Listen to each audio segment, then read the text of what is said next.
getting back to the bracha, we're going to get into the meat of the matter. And the meat of the matter just means reading and translating. So, and after that we can discuss and we can understand. But first, let's see what the greatest Kabbalist of all time said in what I hope is an authoritative translation, which is my own. I will not let you down. So,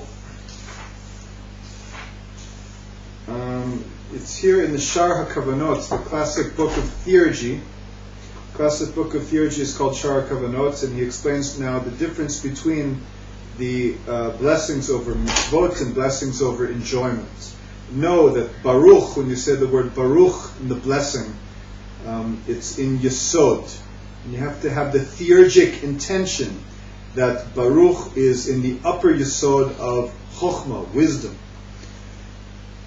which is called the channel, the the slight passageway. And so, in having in mind to draw the shefa, the abundance of God's light, and to connect it with the Yesod of Bina, the mother.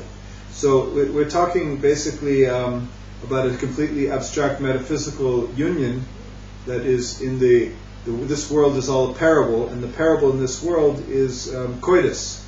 So the coitus, you have the urethra going to the penis, and then you have the vagina is not exactly a thin channel, but I suppose that there's a thinner channel entering into the uterus called the fallopian tubes, which anybody who knows basic anatomy knows this already. So basically, we're talking about the sperm fertilizing the egg in the word Baruch, and that's again with the man and woman and reproduction and pregnancy and development and human development, growth, child development, growing, maturing, and again eventually coming together with woman and creating new life is all a parable. And it's a parable of hinting at, though not directly connected to what is happening in the heavens, in the spirit world. So the Baruch is the thin channel connecting the father and the mother, Chokhmah and Bina.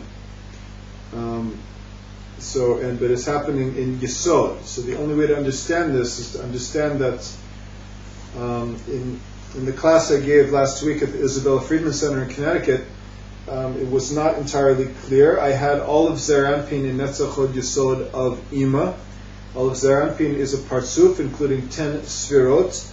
Abba and Ima are also partsufim, which are comprised of 10 sefirot. In other words, the Eitz Chaim, the arrangement of 10 sefirot in the tree of life, right, left, and middle columns, 3 triads, one above the other, however you want to look at it. The 10 spheros arranged in not one above the other in a column, but rather in 3 columns, or in 3 triads, one above the other.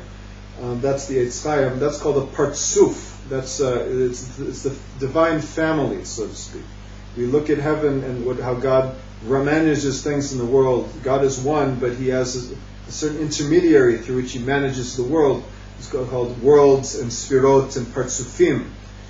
And so the only way to understand what's happening in the word Baruch, we have to step back for a moment and understand how the 10 sefirot of Zeir Anpin stand in relation to Abba and Ima. So, before we can continue in this, I'm starting with advanced things, and my way of doing things is I say something advanced, and then I go back and explain it from the beginning. So you have to be patient. You cannot learn Kabbalah or any other discipline in the world without patience. So it's the work of years, really. An internet course is just not enough. So let's envision the 10 sefirot. Let's not envision. Let's look at a diagram. Where is my diagram? The diagram is in my bag. Okay, so Abba and Ima are always together. Abba and Ima are in a state of constant union. So just like when Abba and Ima come together for sex, that's one thing. But even when they're not together physically, they're together. That's a healthy family.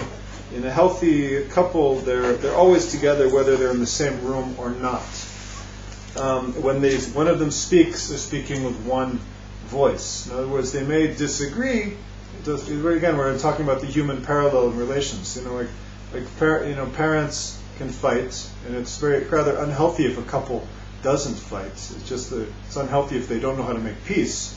But then they're immature. But normal people they argue and they can make peace afterwards. So the question is how they argue and how they make peace. So after the argument is over and they come, well, not necessarily a senseless argument, but a serious discussion about how about the direction to take.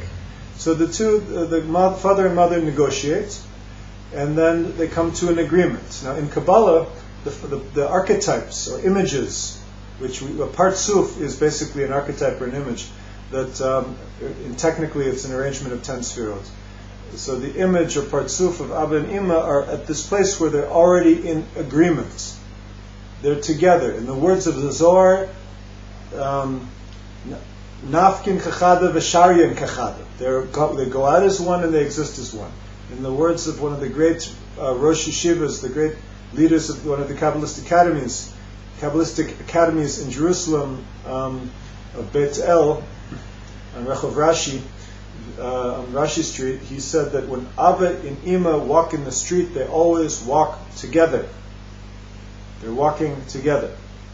So here in the diagram, I don't know if you can see this, but I had the upper 10 sefirot in the white circles are Abba and Ima. You notice how there's like a little half moon there, or a sliver moon, crescent moon. That's really two spheres, one connected to the other.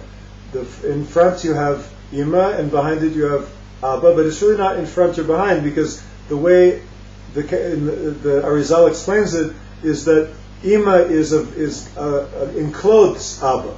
The mother is a garment for the father, but they're totally together. In other words, even if daddy's at work and mommy's at home, daddy is going to be, so to speak, in mommy, in her mind, and they're speaking with one voice.